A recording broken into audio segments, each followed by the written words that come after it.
மன மாதோட்ட நகரிலே என்னம்மை படவேரிடை மனவாழ்த்தாயுடன் வீட்டிலிருந்து அருள் பாலிக்கின்ற எண்ணப்பன் திருக்கீதீஸ்வரத்தார் திருவடிகளை பணித்துக் கொண்டு இந்த அவையிலே வீட்டிலிருந்து தலைமை தாங்கிக் கொண்டிருக்கின்ற கலாநிதி ரகுபரன் ஐயா அவர்களை பணித்துக் கொண்டு இந்த அவையிலே வீட்டிருக்கின்ற சைவ சான்றோர்கள் எல்லோர்களையும் பணித்துக் கொண்டு தமிழ் பெரியோர்கள் எல்லோரையும் பணித்துக் கொண்டு எமதுரையை தொடங்குகின்றோம்.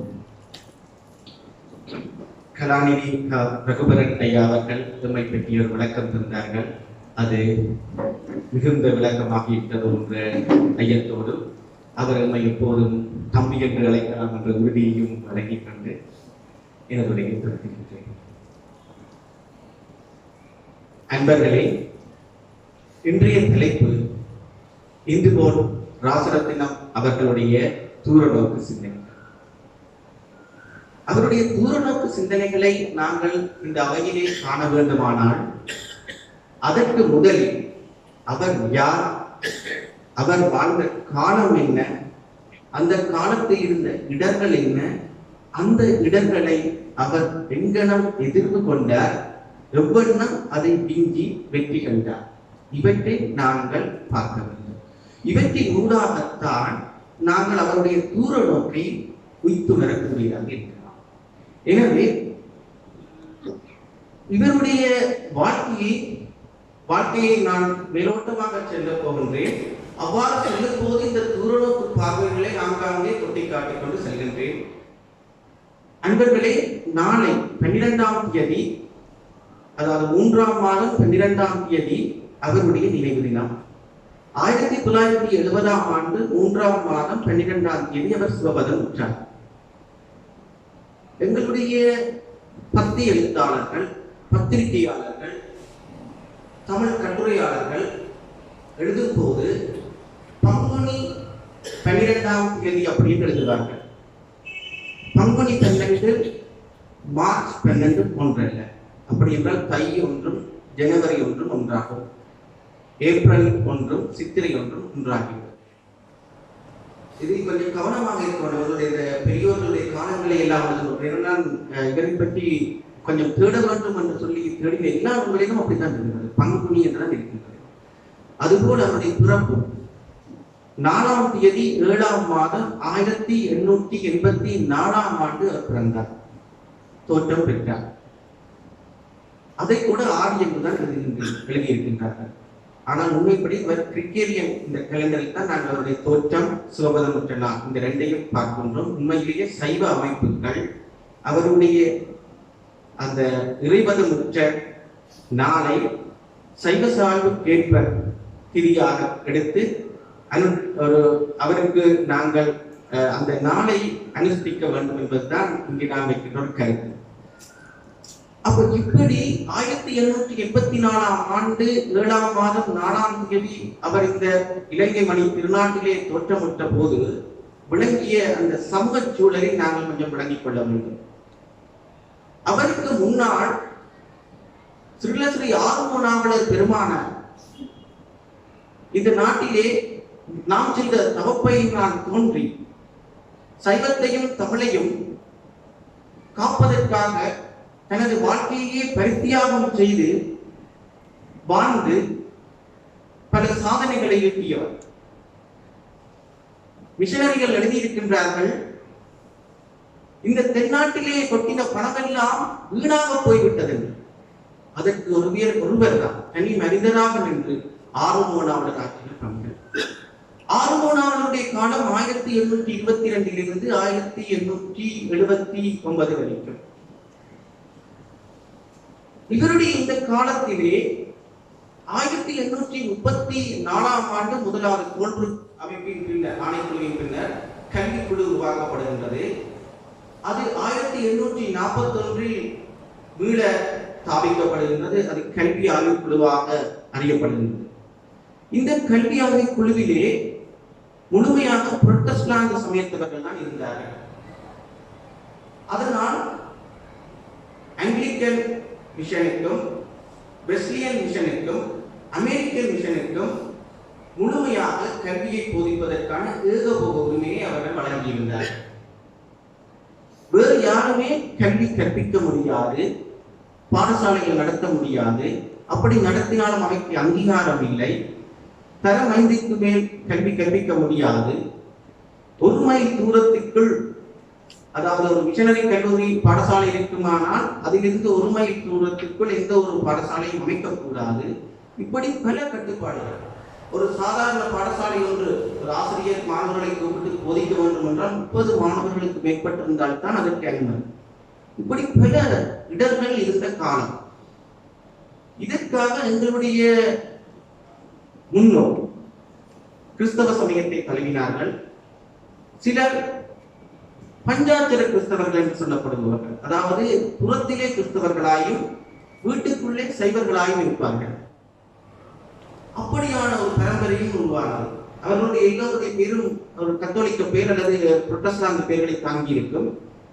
ஆனால் அவர்கள் சட்ட ரீதியாக கிறிஸ்தவர்களாகவும் வீட்டிலே சைவர்களாக வாழ்ந்தார்கள். அப்ப இப்படி ஒரு இடமிருந்த காலத்திலே ஆர்வ நாவலர் 1853ஆம் ஆண்டு வண்ணார் பண்ணையிலே சைவ பிரகாசா வித்தியாசாலையை உருவாக்கின்றார். நண்பர்களை நினைத்து பாருங்கள், இவ்வளவு ஒரு சிரமமான ஒரு காலத்திலே, அரச அனுமதி இல்லாத காலத்திலே, அரசாங்கத்தினுடைய ஆதரவு இல்லாத காலத்திலே ஆர்வ நாவலர்கள் ஒரு தனி மனிதராக இருந்து அந்த பாடசாலையை உருவாக்கினார். அவர் அன்று அதை உருவாக்கிய பிற்பாடு சிதம்பரத்திலும் 1864ஆம் ஆண்டு சிவபிரகாச வித்தியாசாலையை உருவாக்குகின்றார். அதன் பிற்பாடு 1870ஆம் ஆண்டு 72ஆம் ஆண்டு சைவ ஆங்கில பாடசாலையை உருவாக்குகின்றார். வண்ணார் பண்ணையில் தான். அதன் பிற்பாடு 72, 73ஆம் ஆண்டுகளிலும் புலோலியிலும் கோப்பாயிலும் சைவ பிரகாச வித்தியாசாலையை உருவாக்குகிறார். இதிலே ஆங்கில பாடசாலை அவரால் முன்கொண்டு நடத்த முடியவில்லை. அதற்கு கைப்பிடி அரிசியை அவர் ஒவ்வொருவரிடமும் கேட்கின்றார். ஆனால் பெரிய வரவேற்பு அவருக்கு பெற்றுக் கொள்ள முடியாமல் போயிற்று. அதனால் அவரால் அந்த ஆங்கில சைவ பாடசாலையை தொடர்ந்து நடத்த முடியாது. நண்பர்களே, உங்களுக்கு இந்த இடத்திலே எங்களுடைய இந்த சமூகத்தில் இருக்கிற சில குறைபாடுகளையும் சொல்ல விரும்புகின்றேன். திருக்கேதீஸ்வரம் ஆலயத்தை முற்க வேண்டும் என்று அன்றைய பெரியோர்கள் கூடி நிதி கேட்ட போது யாழ்ப்பாணத்தில் பெற்றுக்கொண்ட நிதி காணாமல் போய்விட்டது. அதன் பின் இங்கே கொழும்பிலே இருக்கின்ற செட்டிமார் சம்பந்தவர்கள் தான் அந்த நிதியை கொடுத்து அந்த திருக்கேதீஸ்வரம் நிலத்தை மீட்பதற்கு உதவினார். நாங்கள் அறப்பணிகளுக்கு நிதி ஒதுக்க மாட்டோம், அறப்பணிகளுக்கு நிதி செலவழிக்க மாட்டோம். அது எங்களிடம் இருக்கின்ற ஒரு பாரிய குறைபாடு. ஏனைய சமூகத்தில் அப்படி இல்லை. அவர்கள் தங்களுடைய சமூகத்தை வளர்ச்சி செய்ய வேண்டும் என்றால் தங்களுடைய நிதியை வாரி வாரி வழங்குவார்கள். இது எங்களுடைய சமூகத்தில் இருக்கின்ற பாரிய ஒரு குறைபாடு. அப்போ இப்படியான அந்த குறைபாட்டினால் நாவலரால் அந்த பாடசாலை நடத்த முடியவில்லை. அவர் கைவிடுகின்றார். இந்த காலகட்டத்திலே நாங்கள் இன்னொரு மாற்றத்தை பார்க்கலாம்.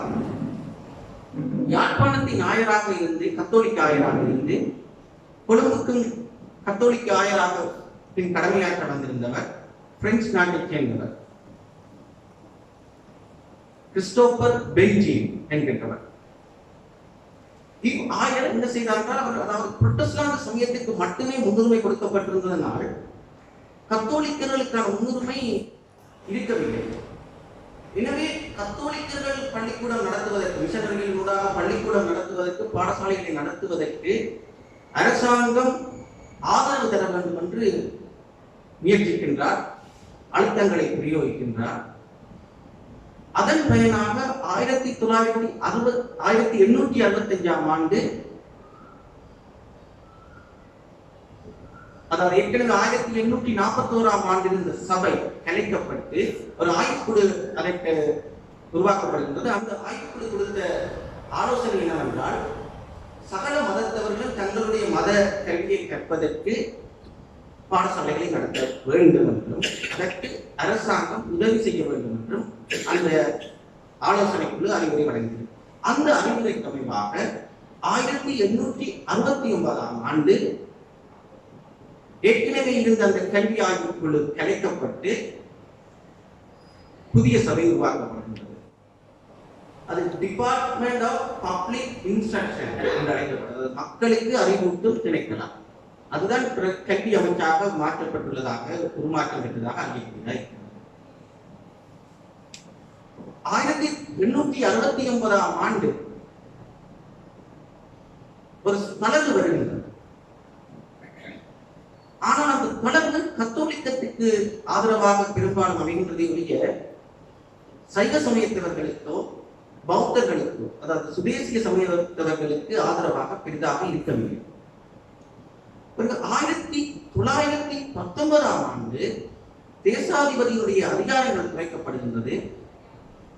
அப்போதுதான் இந்த கல்வி பாடசாலைகள் அமைப்பதற்குரிய வரவேற்பு களம் ஒன்று உருவாகும். அந்த களத்தினை யாழ்ப்பாணம் இந்து வாலிபர் சங்கம் நன்றாக பயன்படுத்தி பெரும் பிரச்சார கூட்டங்கள் நடத்துகின்றனர். அந்த கூட்டத்திலே 3 பேர் முன்னிலையில் நின்றவர்கள். ஒருவர் பிற்காலத்திலே சார் வைத்திலிங்கம் துரைசாமி பிள்ளை என்று அறியப்படுகின்ற திரு வைத்திலிங்கம் துரைசாமி அவர்கள், மற்றவர் MS ராசரத்னம் அவர்கள், மூன்றாமவர் எங்களுடைய இன்றைய கதாநாயகராகிய சைவக்காவலர் சுப்பிரமணியம் ராசரத்னம். 2 ராசரத்னம் இருந்திருக்கின்றனர். இந்த மூவரும் முன்னிலையில் நின்று செயற்பட்டதன் விளைவாக 1923 ஆண்டு 10ஆம் மாதம் 29ஆம் தேதி முதலாவது கூட்டமும் 11ஆம் மாதம் 10ஆம் தேதி 2ஆம் கூட்டமுமாக கூடி 1923ஆம் ஆண்டு 12ஆம் மாதம் 9ஆம் தேதி சைவ வித்யாவிருத்தி சங்கம் உருவாக்கப்பட்டது. அந்த சங்கத்தின் தலைவராக சேர் ராமநாதன், திரு கோமான் ராமநாதன் பெருமானார் விளங்குகின்றார். காரியதர்சி, அதாவது செயலாளராக MS ராசரத்னம் அவர்கள்.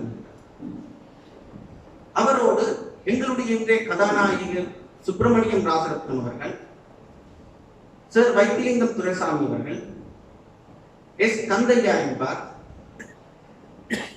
சைவப்பெரியார் சுபாத சுந்தரம், கோப்பாயைச் சேர்ந்த சுவாமிநாதன் அவர்கள், மாணிப்பாயைச் சேர்ந்த வீரசிங்கம் அவர்கள், இப்படி பலர். அதேபோல் சார் வைத்திலிங்கம் துரைசாமி அவர்களுடைய சகோதரராகிய வைத்திலிங்கம் விஜயரத்னம் அவர்கள், இப்படி இவர்கள் எல்லோரும் இந்த அவையிலே அலங்கரிக்கின்றனர்.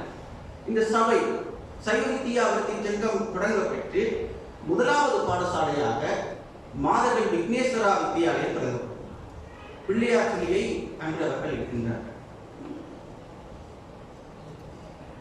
இங்கு நாங்கள் சைவ வித்யாவிருத்தி சங்கத்தினுடைய பணிகள் என்று பார்க்கும்போது அது எங்களுடைய கதாநாயகர் சைவ வித்யாவிருத்தி சங்க காவலர் என்று போற்றப்படக்கூடிய சிவபெரியார் சுப்பிரமணியம் ராசரத்னம் அவர்களுடைய அந்த பணி இணைந்துதான் இருக்கும். இப்படி தொடங்கப்பட்ட முதலாவது பாடசாலையோடு தொடங்கிய இந்த அமைப்பு 1927ஆம் ஆண்டு 32 பாடசாலைகளையும் 4000 மாணவர்களையும் கொண்டிருக்கிறது. 1938ஆம் ஆண்டு தரவுகளின்படி 14,885 மாணவர்களையும் 465 மாணவர் ஆசிரியர்களையும் 99 பாடசாலைகளையும் கொண்டதாக இருக்கிறது. 1943ஆம் ஆண்டு 38 43 5 வருட காலத்திலே 111 பாடசாலைகளையும் 18,000 மாணவர்களையும் 525 ஆசிரியர்களையும் கொண்ட அமைப்பாக இந்த சைவ வித்யாவிருத்தி சங்கம் விளங்கியது. அப்ப இது வளர்ச்சி பாதையிலே மாணவர்களை எல்லாம், அதாவது மிகவும் ஆங்கிலத்திலும் சர்வதேச தரத்திலும் அங்கீகரிக்கப்பட்ட மிஷனரி பாடசாலைகளை இருக்கின்ற காலத்திலே இந்த சைவ வித்யாவிருத்தி சங்கம் இவ்வளவு பெரிய ஒரு வளர்ச்சியை பெற்றிருக்கின்றது பார்க்கும்போது அங்கு பணியாற்றியவர்களுடைய அருமையை, அவர்கள் தங்கள் வாழ்க்கையை இதற்காக பரித்தியாகம் செய்திருக்கின்றார்கள் என்கின்ற அந்த தாற்பயத்தை நாங்கள் உணரக்கூடியதாக. 1953ஆம் ஆண்டு இது மூடப்படும் போது, இந்த கல்லூரிகளை நாம் பொறுப்பேற்கப்படும் போது 147 தமிழ் சைவ பாடசாலைகளும் 7 ஆங்கில பாடசாலைகளும் 15 நெசவு பாடசாலைகள், அதாவது நெசவு தொழிலை படிப்பிக்கின்ற பாடசாலைகளாகவும் கைத்தொழில் பாடசாலைகளாகவும் 16 பெண்ணோலை கைத்தொழில் பயிற்சி மையங்கள் பாடசாலைகளாகவும் 2 ஆதரவற்ற குழந்தைகளுக்கான விடுதிகளாகவும் ஆசிரியர் கலாசாலை, சைவாசிரியர் கலாசாலை ஒன்றாகவும் இந்த சைவ பரிமாண சபை விளங்கியிருக்கிறது. அந்த சைவ பரிமாண சபையினுடைய இந்த வளர்ச்சி இவர்களுடைய, அதுவும் எங்களுடைய கதாநாயகர் சைவப்பெரியார் சுப்பிரமணியம் ராசரத்னம் அவர்களுடைய பரித்தியாகத்தின் விளைவினால் அமைந்தது என்று சொன்னால் மிகையாகாது.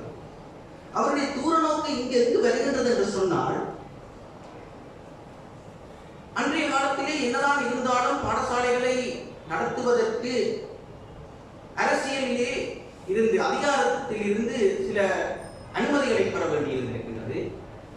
இதனை அவர் நன்கு ஊகித்து 1924ஆம் ஆண்டு செப்டம்பர் மாதம் 27ஆம் தேதி நடைபெற்ற தேர்தலிலே யாழ்ப்பாணத்தின் மத்திய பகுதியில் இருந்து சட்டசபைக்கு தெரிவாகினார். தெரிவாகி பல மாற்றங்களை எங்களுடைய சைவ சமூகத்திற்காக கொண்டு வருகின்றார். விபூதி அணிவதற்கு தடை பல கல்லூரிகளில் இருந்தது, புறச்சமய கல்லூரிகளில்.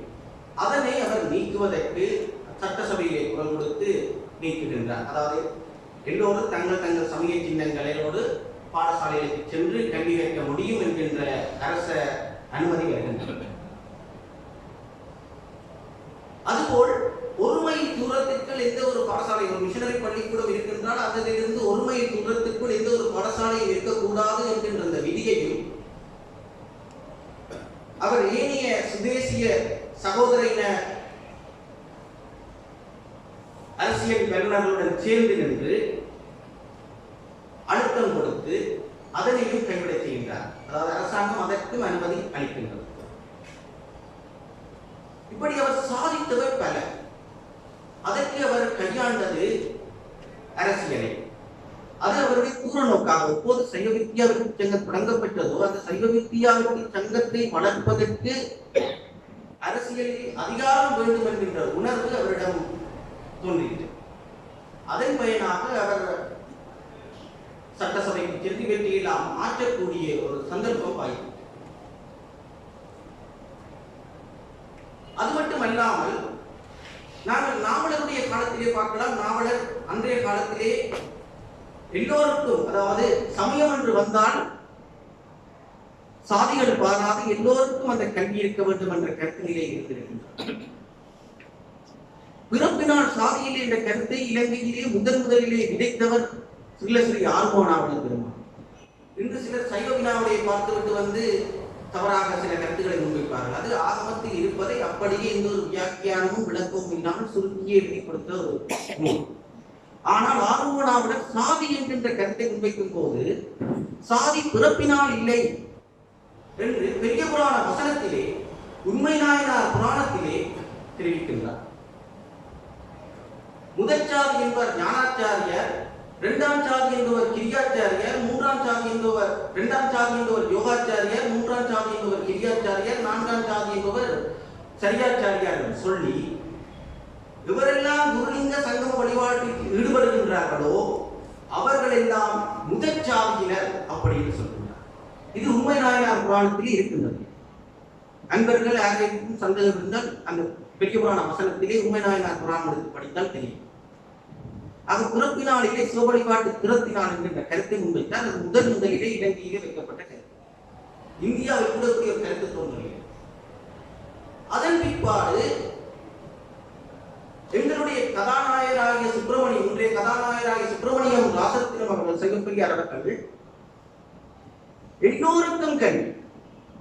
முன்னர் கல்வி என்னதான் இந்த பாடசாலையில் இருந்தாலும் சாதி அடிப்படையிலே இருக்கைகள் எல்லாம் இருந்தது.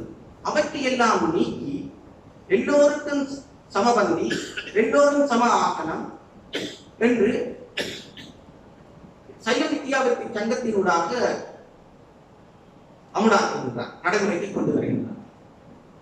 இதனால் எங்களுடைய சிலர் கொதித்து அவருக்கு எதிராக திரளுகின்றனர்.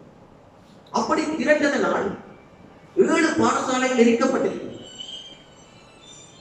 சைவ சமயத்தவர்களுக்காக சைவ சமயத்தவர்கள் மினக்கட்டு தங்களுடைய நிதியெல்லாம் செலவழித்து உருவாக்கிய 7 பாடசாலைகளை நாங்கள் எரித்திருக்கிறோம்.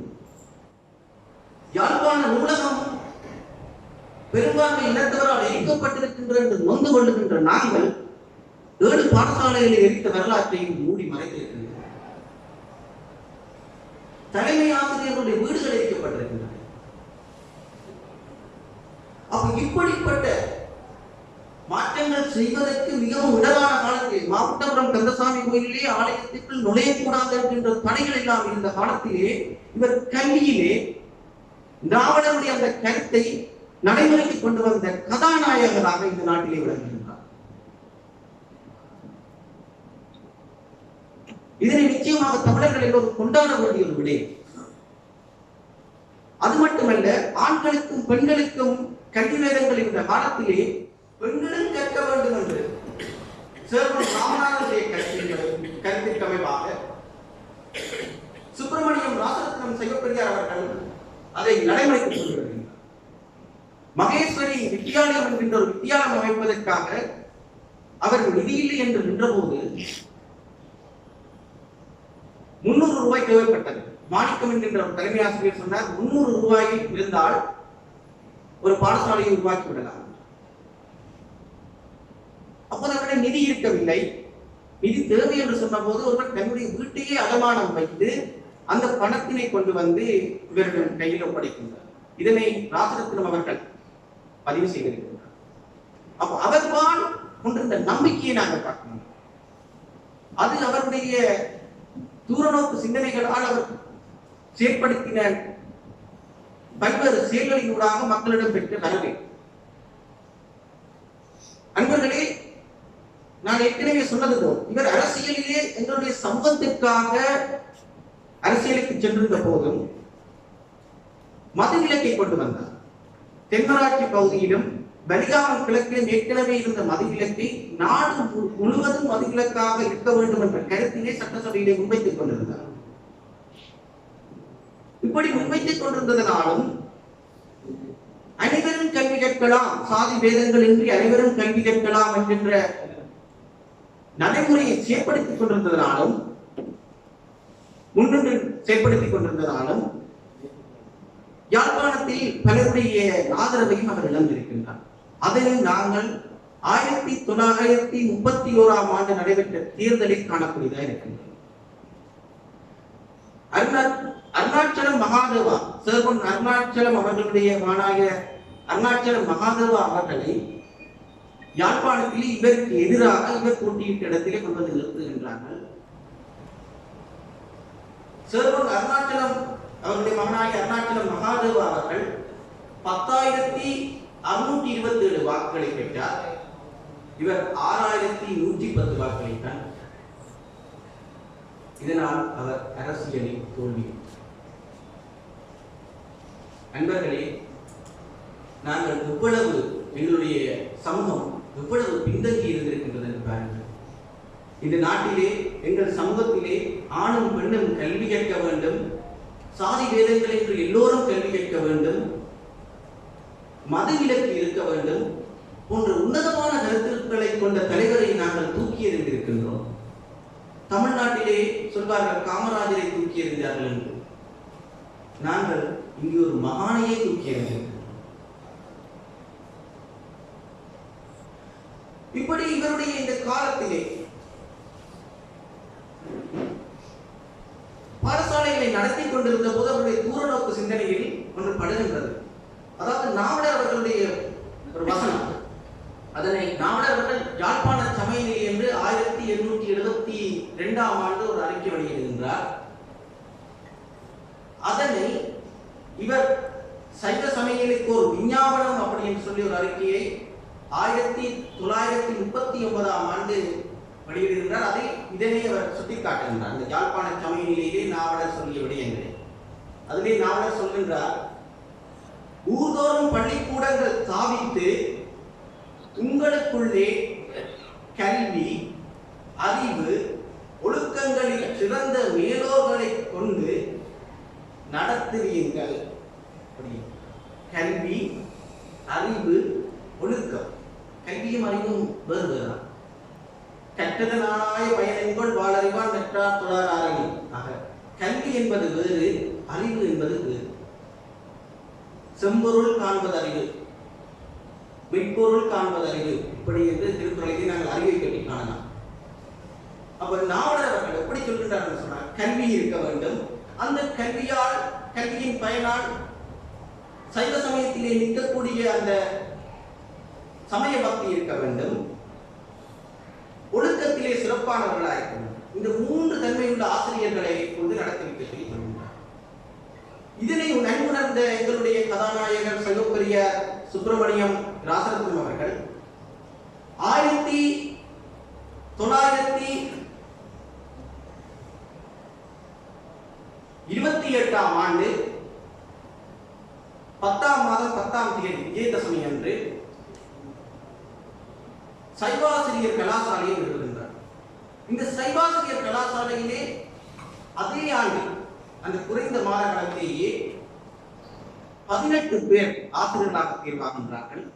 அடுத்த ஆண்டு 1929ஆம் ஆண்டு 52 பேர் தெரிவாகின்றார்கள். இப்படி இந்த சைவாசிரியர் கலாசாலையினூடாக ஆசிரியர்களை உருவாக்குகின்றார். அந்த ஆசிரியர்களை தான் சைவ பரிபாலன சைவ வித்யாவிருத்தி சங்கத்தினுடைய பாடசாலைகள் எல்லாவற்றிற்கும் நியமிக்கின்றார். இதனால் இந்த நல்ல ஒழுக்கமுள்ள ஆசிரியர்கள், அறிவுள்ள ஆசிரியர்கள், புலமை என்ற ஆசிரியர்கள் என்று இந்த சைவ வித்யாவிருத்தி சங்கத்தின் பாடசாலை பிரகாசம் அடைகின்றது.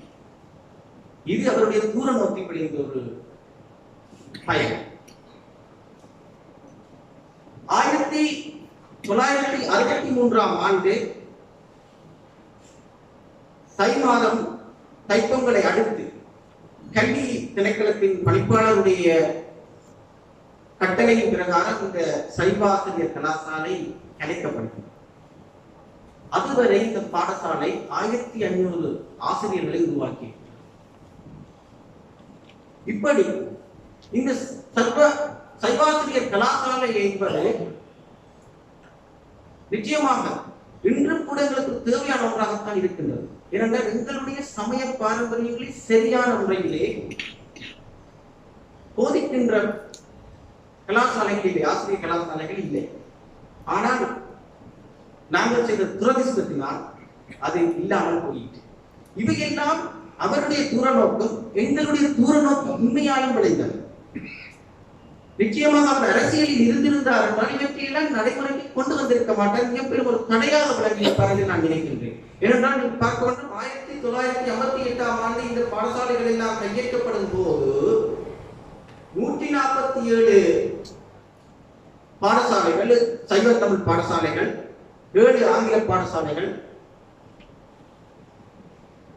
15 நெசவு பாடசாலைகள், 16 கண்ணோடை பாடசாலை, கண்ணோடை தொழில் பயிற்சி மையங்கள் என்று விளங்கின ஒரு பெரும் அமைப்பாக இந்த சைவ வித்யாவிருத்தி சங்கம் இருந்திருக்கின்றன. அவை அரசாங்கம் பொறுப்பேற்றதனால் இன்று எங்களுடைய பாரம்பரியத்தை போதிக்கின்ற அந்த சிறப்பு தன்மை குறைவிட்டு, அவை எங்களுடைய கையிலே இருந்திருந்தால் இன்று நாம் எவ்வளவற்றையும் நாம் சாதித்திருக்கலாம். அன்று அரசியலில் இருந்தவர்கள் இது பற்றி சிந்தித்தார்கள். இரண்டாவது பிரச்சனை இருந்தது, இவற்றையெல்லாம் நடத்துவதற்கு போதிய நிதியும் இருக்கவில்லை. எங்களுடைய மக்கள் வாரி வழங்குபவர்களாக இருக்கவில்லை.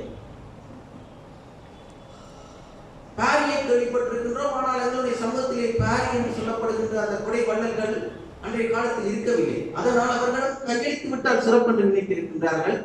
ஆனால் இது அரசாங்கத்தினுடைய எங்கள் சமூகத்தின் பாலான அக்கறையின்மையின் ஒரு விளைவு தான் நான் கருதுகின்றேன். ஆனால் இந்த அரசியலிலே நிச்சயமாக எங்களுடைய சைவப்பெரியார் இருந்திருந்தார் என்றால் இதனை தடுத்திருப்பார் என்று நான் ஊகிக்கின்றேன். இப்படி உருவாக்கப்பட்ட இந்த பாடசாலைகளிலே நாவலர் பெருமானுடைய ஒரு கருத்தும் இருந்தது. என்னவென்றால், வறியவர்கள் சைவ சமயமே மெச்சமயம் என்று அறிந்தும் கிறிஸ்தவத்துக்கு ஏற்றுக்கொள்கின்றார்கள் என்றால் அவர் அதற்கு அந்த வறுமையே காரணம் என்பதாகும். எனவேதான் சைவப்பெரியார் சுப்பிரமணியம் ராசரத்னம் அவர்கள் 2 ஆதரவற்ற விடுதிகளை காமித்தார். அந்த ஆதரவற்ற விடுதியில் ஆண்களுக்கும் பெண்களுக்கும் என்று கேட்கிறோம். அன்புசார் பெரியவர்களே, சற்று நிதானமாக பாருங்கள். அன்றைய காலத்திலே பெண்களையும் கல்வியில் முன்னேற்ற வேண்டும், ஆதரவற்ற பெண்களை, பெண் மாணவிகளையும் பிள்ளைகளையும் கல்வியில் முன்னேற்ற வேண்டும் என்கின்ற அந்த உணர்வு அவரிடம் இருந்திருக்கிறது. பெண் பிள்ளைகள் படிப்பதையே பெரிதும் வரவேற்காத காலகட்டத்திலே ஆதரவற்ற பெண் பிள்ளைகள் படித்து இந்த சமூகத்தில் நாளைக்கு உயர்ந்தவர்களாக வர வேண்டும் என்ற அந்த எண்ணம் அவரிடம் இருந்திருக்கிறது. அப்படி 2 விடுதிகளை அவர் நடத்தி வந்தார். இப்படி ஒரு மிகப்பெரும் ஒரு கல்வி சாம்ராஜ்யத்தை உருவாக்கியிருந்தார். இந்த சாம்ராஜ்யத்திலே நீங்கள் இன்னொன்றை பார்க்க வேண்டும், தமிழ் தேசிய உணர்வு இருந்தது. எப்படி என்று சொன்னால், சைவ வித்தியாபக்தி சங்கத்தின் அவையிலே 36 உறுப்பினர்கள் இருந்தார்கள். அந்த 36 உறுப்பினர்களிலே யாழ்ப்பாணத்தைச் சேர்ந்தவர்கள் இருந்தார்கள், முல்லைத்தீவு மன்னாரைச் சேர்ந்தவர்கள் இருந்தார்கள், கிழக்கு பிராந்தியத்துக்கு என்று சொல்லி உறுப்பினர்களை ஒதுக்கியிருந்தார்கள், நாவலப்பிட்டிக்கும் மதுரைக்கும் என்று சொல்லி மத்திய மலைநாட்டுக்கு என்று உறுப்பினர்களை ஒதுக்கியிருந்தார்கள், வடமேல் மாகாணம் தென் மாகாணம் என்று சொல்லி அதற்கு உறுப்பினர்களை ஒதுக்கியிருந்தார். எங்கெங்கு, அதாவது சைவ வித்தியாபக்தி சங்கத்தினுடைய கட்டளை சட்டத்தை நாங்கள் 3ஆம் பிரிவிலே பார்த்தால், 23ஆம் கட்டளை சட்டம் 3ஆம் பிரிவிலே பார்த்தால், எங்கெங்கு சைவ பிள்ளைகள் இருக்கின்றார்களோ அங்கெங்கெல்லாம் சைவ பாடசாலைகள் உருவாக்க வேண்டும். சைவ பாடசாலைகள் ஏழையவர்களால் உருவாக்கப்பட்ட பாடசாலைகள் ஏதேனும் செயற்பட முடியாமல் இடரில் இருந்தால் அவற்றை கையேற்று நடத்துதல் வேண்டும், அல்லது அவற்றுக்கு உதவி செய்தல் வேண்டும். இயல், இசை, நாடகம் என்பவற்றில் மாணவர்களை ஊக்கப்படுத்தல் வேண்டும். இப்படியான கருத்துக்கள் அது காணப்படுகின்றன. என்னை அருமையான ஒரு ரெண்டு அந்த காலத்திலே அவர்கள் விளைத்திருக்கின்றார்கள். அந்த சமூகத்திலே பாருங்கள், தமிழர்கள் இந்த நாட்டிலே எந்த பாகத்தில் இருந்தாலும் அங்கு சைவத்தியாபக்தி சங்கம் இயங்க வேண்டும் என்கின்ற உணர்விலே அவர்கள் செயற்பட்டிருக்கின்றார்கள். பிரதேச வேறுபாடுகள் இருக்கவில்லை.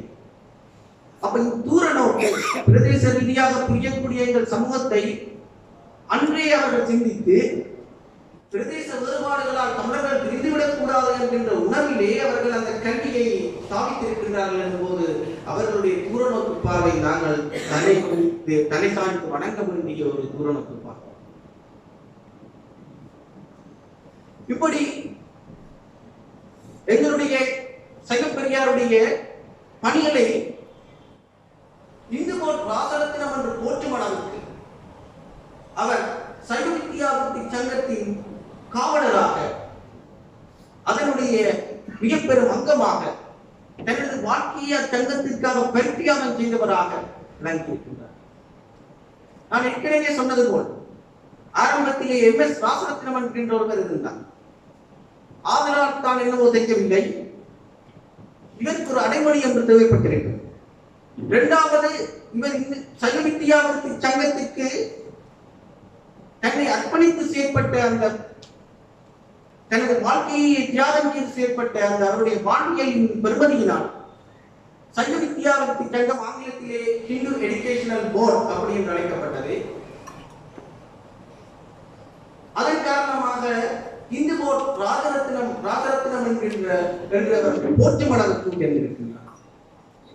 இதனை தமிழிலே சொன்னால் சைவ வித்தியாபக்தி சங்க காவலர் சுப்பிரமணியம் ராசரத்னம் பெருமானார் என்று நாங்கள் சொல்லிக் கொள்ளலாம். இப்படிப்பட்ட இந்த பெருமானுடைய இந்த நினைவு நாளிலே நாங்கள் அவரை நினைத்துக் கொள்வது, அவருடைய தூரநோக்கு பார்வையை கருதுவது என்பது நாங்கள் எங்களுடைய சமூகத்தை எங்களுடைய எதிர்கால சமூகத்தை கட்டமைப்பதற்கு எவ்வகையான தூரநோக்கு பார்வை எங்களிடம் விளைய வேண்டும் என்பதற்கு ஒரு வழிவகுக்கும் என்று நம்புகின்றேன். கொழும்பு தமிழ்ச்சங்கத்திலே நூலக பிரிவிலே நான் அதிகம் என்னுடைய காலத்தை செலவழித்திருக்கின்றேன். அப்படி செலவழித்ததற்கான இல்லை, என்னுடைய தாயாக இந்த கொழும்பு தமிழ்ச்சங்கத்தை நான் எப்போதும் கருதி கொண்டிருக்கின்றேன். இன்று இந்த அவையிலே சைவப்பெரிய சுப்பிரமணியம் ராசரத்னம் அவர்களை பற்றி இந்த சிறியரை பேச அழைத்தமை நாம் பெற்ற பாக்கியம் என்றுதான் கருதுகின்றேன். இன்னைக்கு முடிக்கும் போது ஒரு விடயத்தை சொல்லி முடிக்க விரும்புகின்றேன். அது ராசரத்னம் அவர்களுடைய வார்த்தைகள்.